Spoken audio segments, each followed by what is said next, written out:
अस्सलाम वालेकुम। आज हम बनाएंगे बहुत ही crispy crunchy onion lachha paratha जो बनाना बेहद आसान है।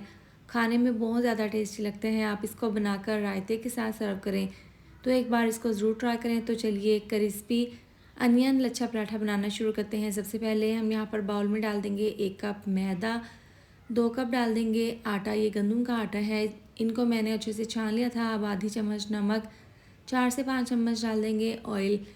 हाथों से नमक को और ऑयल को मैदे में आटे में अच्छे से मिक्स कर लेंगे। अब नॉर्मल पानी डाल के थोड़ा सा जिस तरीके से रूटीन में आटा गूंथते हैं सेम उसी तरह से हम ज़बरदस्त सा आटा गूंद लेंगे। अब इसको इस तरीके से अच्छे से गूंद लेंगे। इसको पूरी तरह से समेट कर इस तरह से कवर करके तकरीबन 10 से 15 मिनट के लिए रेस्ट के लिए रख देंगे ताकि ये अच्छे से सेट हो जाए। 10 मिनट के बाद इसके मीडियम साइज़ के पेड़े बनाकर रख लेंगे। इस तरीके से तमाम पेड़े मैंने यहाँ पर तैयार कर लिए हैं। अब इनको कवर करके रख देंगे ताकि इसके ऊपर पापड़ी ना आए।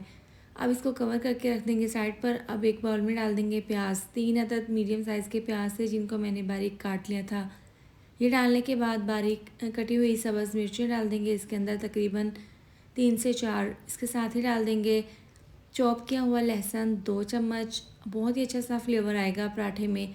बारीक कटा हुआ धनिया डाल देंगे 1/4 चम्मच डाल देंगे। टेस्ट के हिसाब से नमक, 1/4 चम्मच कुटी हुई लाल मिर्च, इसके साथ ही 1/4 चम्मच धनिया पाउडर, ज़ीरा पाउडर 1/4 चम्मच अच्छे से मिक्स कर लेंगे।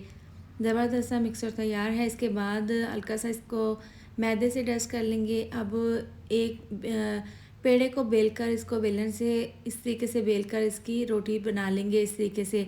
अब जो हमने प्याज वाला मिक्सचर बनाया था वो इस तरीके से पूरे रोटी के ऊपर इस तरीके से डाल देंगे। अच्छे से इसके ऊपर सेट करने के बाद सेम उसी तरह से मैंने रोटी बेली थी, इसके ऊपर डाल देंगे। अब रोटी को अच्छे से इसके ऊपर सेट कर देंगे इस तरीके से और हल्का सा इसको बेलन से इस तरीके से बेल कर अब यहाँ पर छुरी से इसको कट कर लेंगे। तो यहाँ पर तकरीबन 2-2 इंच के फासले पर मैंने इसकी पट्टियाँ काट ली हैं इस तरीके से। अब एक किनारे से एक पट्टी को इस तरीके से फ़ोल्ड करते हुए दूसरे किनारे तक लेकर आना है। अब एक पट्टी फ़ोल्ड करने के बाद उसको दूसरी पट्टी के ऊपर रखकर इसको भी हम इसी तरीके से फ़ोल्ड कर लेंगे।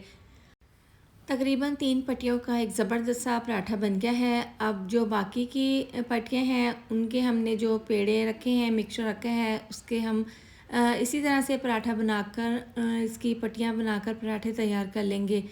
तो लीजिए ज़बरदस्त सा एक पराठा तैयार है। अब इसको हल्का सा इस तरह से हाथों से टैप करते हुए बेलन से इस तरीके से हल्का सा बेल लेंगे। अब ये ज़बरदस्त सा हमारा ये अनियन लच्छा पराठा तैयार है। तवे के ऊपर डाल देंगे, इसके ऊपर डाल देंगे ऑयल और मीडियम टू लो आंच पर इनको हमने फ्राई कर लेना है इस तरीके से। एक साइड से फ्राई करने के बाद इसकी साइड को चेंज कर देंगे। एक साइड से देखिए ज़बरदस्त सा कलर आ गया है। अब दोनों साइड से उलटते पुलटते हुए ऑयल डालकर अच्छा सा कलर आने तक फ्राई कर लेंगे। लीजिए crispy crunchy onion lachha paratha तैयार है। अब इसको बनाकर मज़ेदार से रायते के साथ सर्व करें, बहुत ज़्यादा खाने में टेस्टी लगता है। तो एक बार इस रेसिपी को ज़रूर ट्राई करें। इसके साथ ही वीडियो अच्छी लगे तो लाइक और शेयर कर दें, साथ में आप चैनल को भी सब्सक्राइब कर दें। मिलते हैं नेक्स्ट वीडियो में। अपना बहुत सारा ख्याल रखें। अल्लाह हाफिज़।